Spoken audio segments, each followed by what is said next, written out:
의정부 성모병원에서 발생한 코로나19 확진자가 2일 오전까지 23명으로 늘어났습니다. 특히 여러 층에서 확진자가 잇따라 발생하면서 층간 감염이 확산되고 있습니다. 주한미군 한국인 근로자들이 지난 1일부터 사실상 실업자가 됐습니다. 주한미군 측이 지난해부터 통보한 무급휴직이 실제로 이행된 건데요. 하지만 한미 간 방위비 분담금 협상이 막판 조율 중인 것으로 알려져 희망의 끈은 남은 상태입니다. 4.15 총선을 맞아 지역 후보를 소개하는 시간. 오늘은 4명의 후보자가 출사표를 던진 의정부 을선거구 후보를 소개합니다. 이번 총선의 가장 큰 변화는 비례대표를 선출하는 방식입니다. 이번 총선에선 준연동형 비례대표제가 처음으로 도입됐는데요. 어떻게 달라지는 건지 정리했습니다.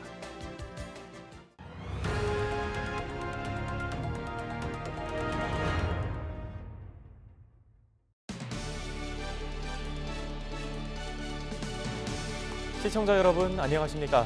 헬로티비 뉴스 나라 시작합니다. 의정부 성모병원에서 발생한 코로나19 확진자가 2일 오전까지 23명으로 늘어났습니다. 확진자 중 15명은 병원 환자와 간호사 등이고 나머지 8명은 최근 병원에 입원했거나 병문안을 다녀간 사람인 것으로 확인됐습니다. 특히 8층을 비롯해 7층과 6층, 4층 등에서도 확진자가 잇따라 발생하면서 층간 감염 우려마저 나오고 있는데요. 의정부 성모병원은 6일까지 외래 진료를 중단하고 병원 환자와 직원 2,500여 명에 대한 코로나19 전수조사를 하고 있습니다. 검사 진행률은 2일 오전까지 90% 수준을 보이고 있습니다. 경기도가 예방수칙을 위반하거나 공무원의 현장 활동을 방해한 교회 20곳에 집회 제한 행정명령을 내렸습니다. 경기도는 지난달 29일 도내 1,655개 교회를 전수조사해 마스크 미착용 등 34건의 위반 사례를 적발했습니다. 특히 13개 교회는 공무원의 현장 조사 활동을 방해하고 교회 출입을 막은 것으로 드러났습니다. 도는 재발 방지 대책을 마련한 21개 교회를 제외한 나머지 20개 교회에 대해 오는 12일까지 집회 제한 행정명령을 발령했습니다.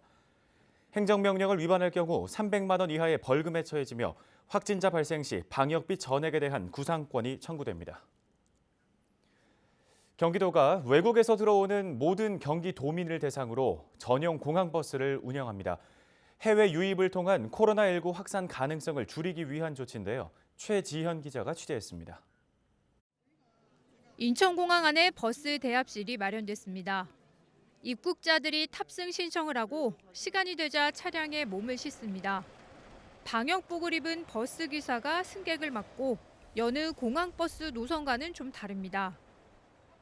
각 시군마다 현재 거점 정류소가 따로 생겨 이 정류소에는 서지 않습니다. 해당 정류소까지 가면 그 다음엔 시군에서 준비한 관용차 등이 대기를 하고 있다가 자택이나 숙소 등 저마다 목적지까지 태워다 줍니다. 일단은 뭐가 됐든 일반인하고 이제 좀 떨어져서 이제 운행을 가게 되는 거잖아요. 네, 일단 그거. 그리고 거기 도착을 해서도 걱정을 하는 게 이제 과연 내려서 택시를 타야 되냐, 걸어가야 되냐, 뭐 이런 것 때문에도 걱정했는데 다행히 그쪽에서 이제 또 집에까지도 이제 태워다 준다고 하니까 네, 뭐 비용은 개인 부담을 한다고 하더라도 외국에서 인천공항으로 들어오는 입국자들만 태워주는 경기도민 전용 공항버스 서비스입니다. 28일부터 미국과 유럽발 무증상 입국자를 대상으로 운행을 시작했는데 외국에서 들어오는 모든 경기도민이 이용할 수 있게 폭을 넓혔습니다.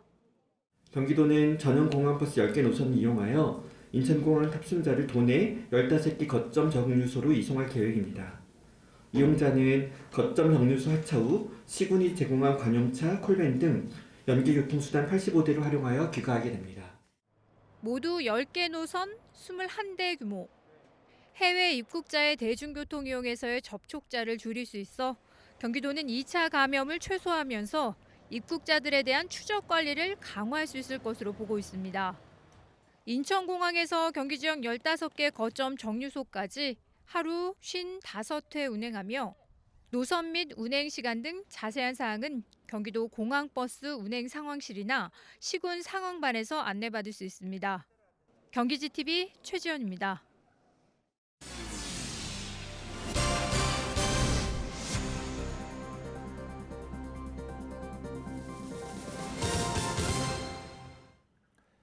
다음 소식입니다. 주한 미군 한국인 근로자들이 지난 1일부로 사실상 실업자가 됐습니다.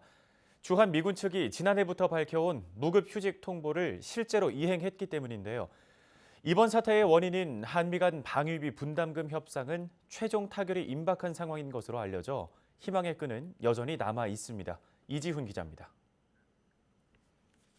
무급휴직 한국인 노동자에 대한 대책을 즉각 수립하라! 무급휴직 통보를 받은 주한미군 한국인 근로자는 4,000명. 미군 부대에서 일하는 우리 근로자의 절반에 달합니다. 주한미군의 이번 조치는 1991년 한미 방위비 분담금 협상을 시작한 이후 처음 있는 일입니다. 주한미군은 지난해부터 총 3차례에 걸쳐 무급휴직 통보를 했습니다. 로버트 에이브럼스 주한미군 사령관은 영상 메시지를 통해 근로자들에게 위로를 전했습니다. We will continue to emphasize the need for an agreed-upon SMA to both the ROK and U.S. governments in order to end the partial furlough. 정은보 한미 방위비 분담 협상 대표는 근로자들에게 송구스럽게 생각한다면서 미국 측에는 유감의 입장을 밝혔습니다. 무급휴직 대상 한국인 근로자들이 조속히 일터로 복귀할 수 있도록 조치해 줄 것을 촉구합니다.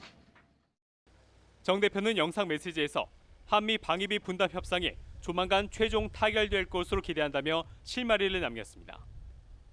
현재 한미한 측 방위비 분담금 협상단은 기존 입장차를 크게 줄인 가운데 막판 줄다리기를 하고 있는 것으로 알려졌습니다. 최종 액수에도 어느 정도 의견 접근을 받지만 매년 인상폭등을 놓고 이견이 있는 것으로 전해졌습니다. 정부는 일단 무급휴직 근로자에게 긴급 생활자금 대출과 정부 지원 특별법 제정 등 지원 대책을 마련하겠다고 밝혔습니다. 헬로티비 뉴스 이지훈입니다. 다음은 4.15 국회의원 선거를 맞아 지역 후보를 소개하는 연속 보도 시간입니다. 오늘은 4명의 후보가 출사표를 던진 의정부 을선거구 후보를 김호 기자가 소개합니다. 홍문정 현역 의원이 떠난 의정부시 을 지역구에는 기호 1번 더불어민주당 김민철, 기호 2번 미래통합당 이형섭, 기호 7번 민중당 김재현, 기호 8번 국가혁명 배당금당 정동진 등 모두 4명의 후보가 출사표를 던졌습니다.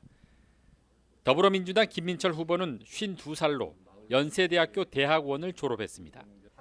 현재 더불어민주당 의정부을 지역위원장으로 전 노무현 정부 청와대 행정관을 지냈습니다.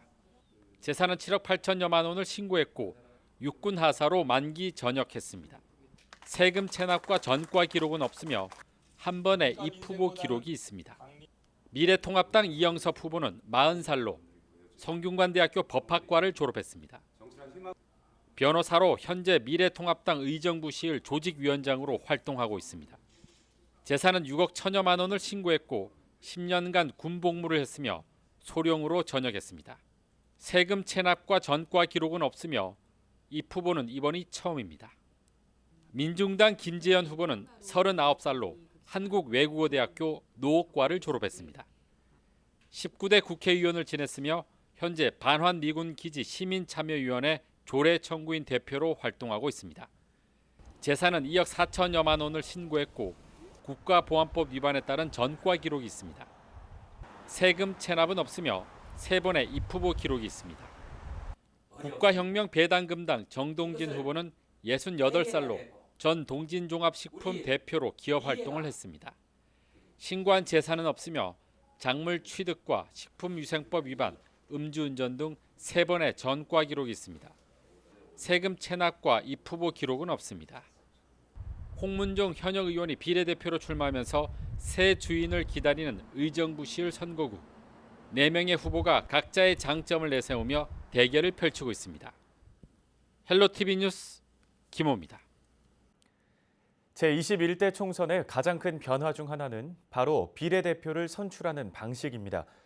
비례대표제는 지역구 국회의원의 전문성을 보완하고 여성과 청년 등 정치적 약자를 배려하기 위한 제도인데요. 21대 총선에서는 이른바 준연동형 비례대표제가 처음으로 도입됩니다. 어떻게 달라지는 건지 정선영 기자가 정리했습니다. 이번 선거에서 유권자들은 투표용지 2장을 받게 됩니다. 하나는 자신이 속한 지역구 국회의원을, 다른 하나는 지지 정당을 선택하는 투표용지입니다. 기존은 국회의원 정원 300명 가운데 253명은 지역구에서 가장 많은 표를 얻은 후보가 당선되고 나머지 47명은 각 정당의 득표율에 따라 비례대표로 배분해왔습니다. 21대 총선에선 비례대표를 선출하는 방식이 달라집니다. 정당 득표율을 비례대표 의석수 47석이 아니라 전체 국회의원 의석수 300석에 연동하는 겁니다. 예를 들어 A당이 지역구 10석, 정당 득표율 10%라면 A당의 국회의원 수는 전체 300석의 10%를 보장해야 하기 때문에 30명이 돼야 합니다. 따라서 A당의 비례대표 수는 지역구 10명을 뺀 나머지 20명이 됩니다. 기존 국회의원 선거제도에서는 대량의 사표가 발생하는 점과 정당 득표율, 의석 점유율 사이의 불일치가 큰 폭으로 나타나는 문제점이 있었습니다. 이에 대한 보완책으로 연동형 비례대표제가 도입되었다고 말씀드릴 수 있겠습니다.